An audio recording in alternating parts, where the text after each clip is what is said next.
Abacuque.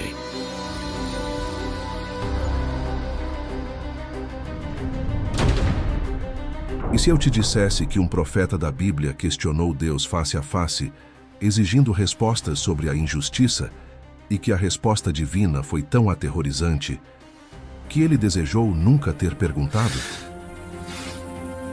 É o século 7 a.C. Jerusalém está mergulhada em caos absoluto. Nas ruas, o sangue dos inocentes mancha as pedras sagradas. Nos palácios, reis corruptos celebram enquanto o povo morre de fome. Nos tribunais, juízes vendem sentenças pelo ouro mais reluzente. A violência é a língua que todos falam. A mentira é o pão de cada dia. E em meio a esse inferno na terra, um homem caminha pelas ruelas destruídas de Judá. Seu nome é Abacuque, um profeta cujo coração está despedaçado pela dor do que vê. Diferente dos outros profetas que simplesmente proclamavam o julgamento divino, Abacuque faz algo que poucos ousariam. Ele confronta o próprio Deus. Seus olhos ardem de lágrimas enquanto observa uma viúva sendo expulsa de sua casa. Seus punhos se cerram quando vê crianças famintas implorando por pão nas esquinas. Seu espírito se revolta quando testemunha sacerdotes corruptos profanando o templo sagrado com suas negociações sujas. E então, sozinho no topo de uma torre de vigia, Abacuque ergue seu rosto para os céus tempestuosos e grita uma pergunta que ecoará por toda a eternidade. Até quando, Senhor? Até quando clamarei e tu não ouvirás? A voz de Abacuque rasga o silêncio da noite como um trovão de angústia. Ele não sussurra. Ele não ora educadamente. Ele berra com toda a força de seus pulmões. Por que me fazes ver a iniquidade? Por que contemplas a opressão? A destruição e a violência estão diante de mim. Há brigas e contendas por toda parte. Suas palavras não são apenas orações. São acusações diretas ao trono celestial. Ele está exigindo respostas. Ele está cobrando explicações do Deus Todo-Poderoso. Ao seu redor, Jerusalém dorme em sua própria podridão moral. Mas Abacuque não consegue dormir, não consegue comer, não consegue se calar. Durante dias ele permanece naquela torre, jejuando, clamando, questionando. Seus joelhos sangram de tanto se ajoelhar nas pedras ásperas.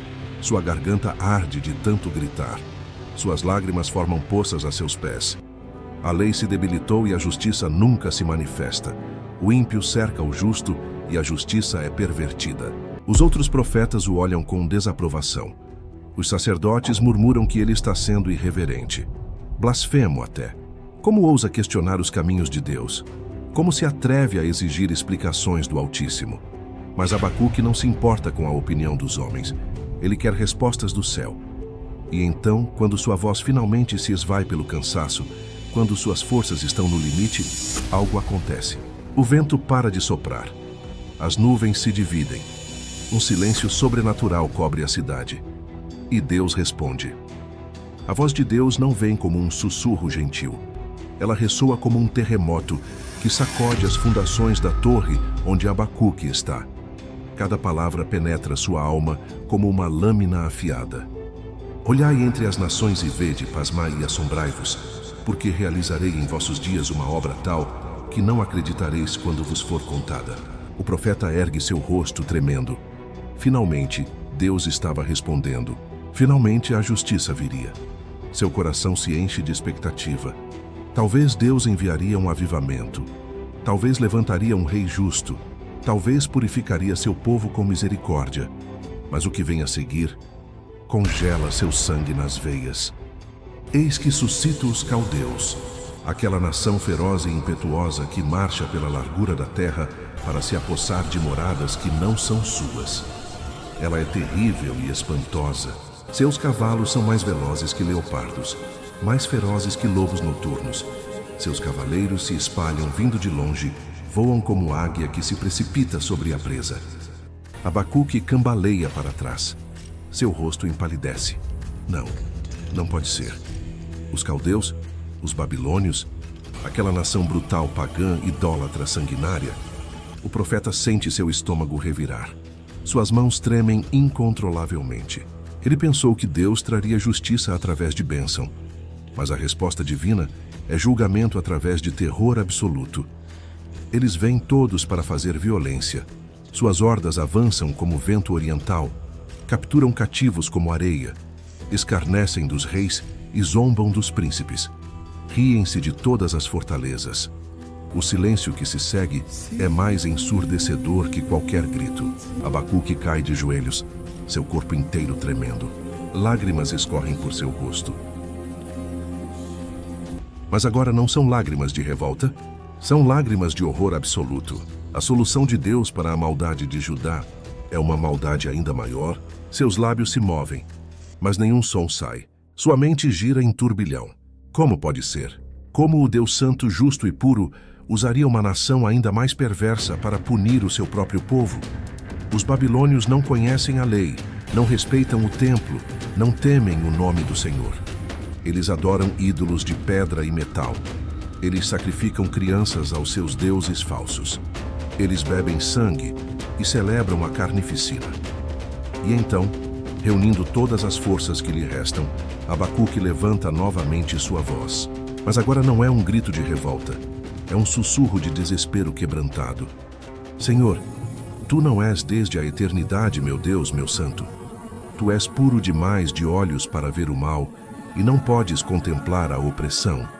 Por que, então, olhas para os que procedem perfidamente e te calas quando o ímpio devora aquele que é mais justo do que ele?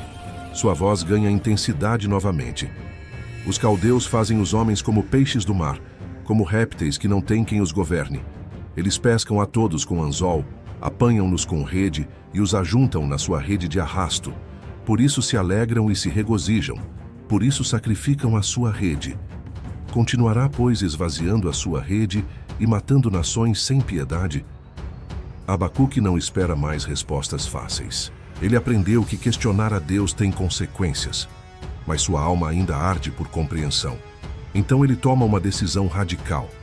Estarei no meu posto de vigia e me colocarei sobre a fortaleza. Vigiarei para ver o que Deus me dirá e o que eu responderei quando for repreendido. Dias se passam. O profeta permanece em sua torre, jejuando, orando, esperando. Jerusalém continua sua dança macabra de pecado e hipocrisia abaixo dele. As notícias chegam de longe. Os exércitos babilônicos estão em movimento. Cidades estão caindo. Nações estão sendo esmagadas sob as rodas de suas carruagens de guerra. O terror se aproxima, como uma tempestade inevitável. E então, numa madrugada fria, quando as estrelas ainda brilham no céu escuro, a presença de Deus envolve Abacuque novamente. Mas desta vez é diferente. Não há trovões, não há terremotos, apenas uma voz firme, clara, definitiva. Escreve a visão, grava-a sobre tábuas, para que a possa ler até quem passa correndo. O profeta pega seu estilete com mãos trêmulas. Suas mãos mal conseguem segurar a ferramenta. E Deus começa a revelar os mistérios que farão sentido não apenas para aquela geração, mas para toda a eternidade.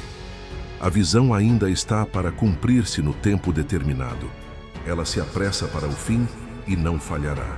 Ainda que demore, espera-a, porque certamente virá, não tardará. E então vem a declaração mais poderosa, a frase que mudará a história da teologia para sempre. Eis o soberbo.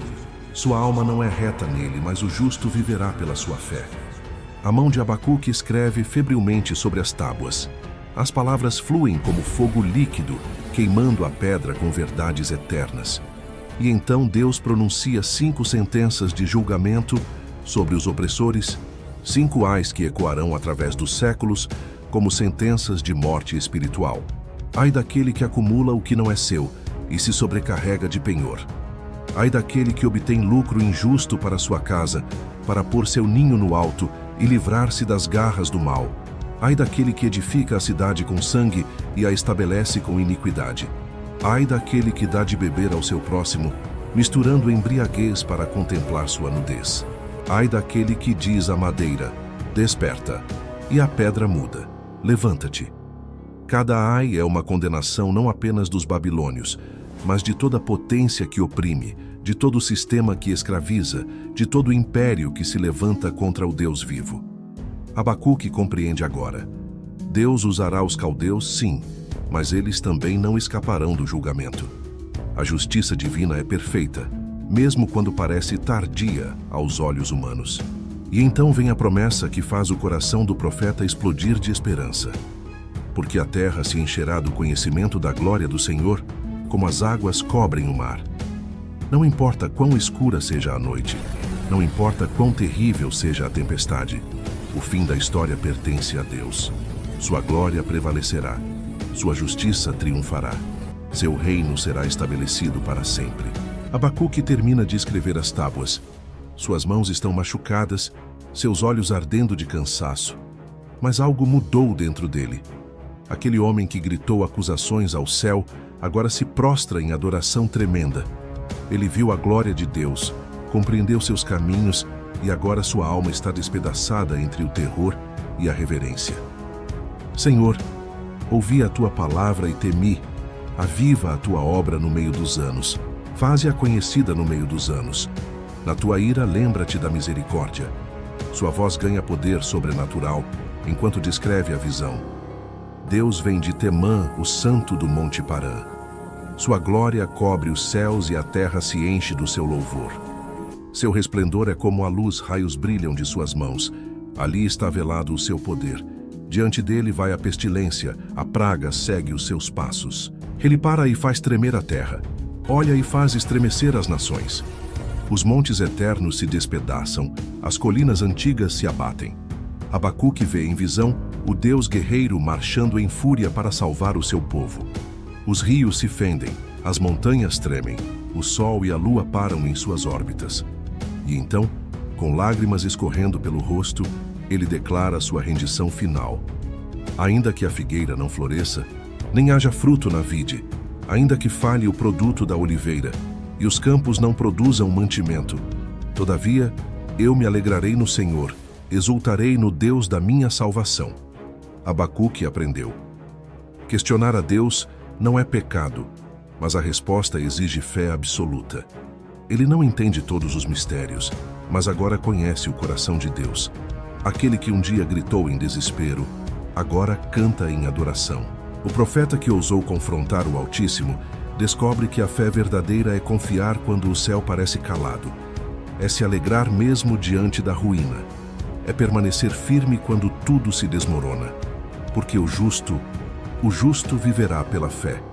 E essa fé é a chama que nenhuma escuridão consegue apagar.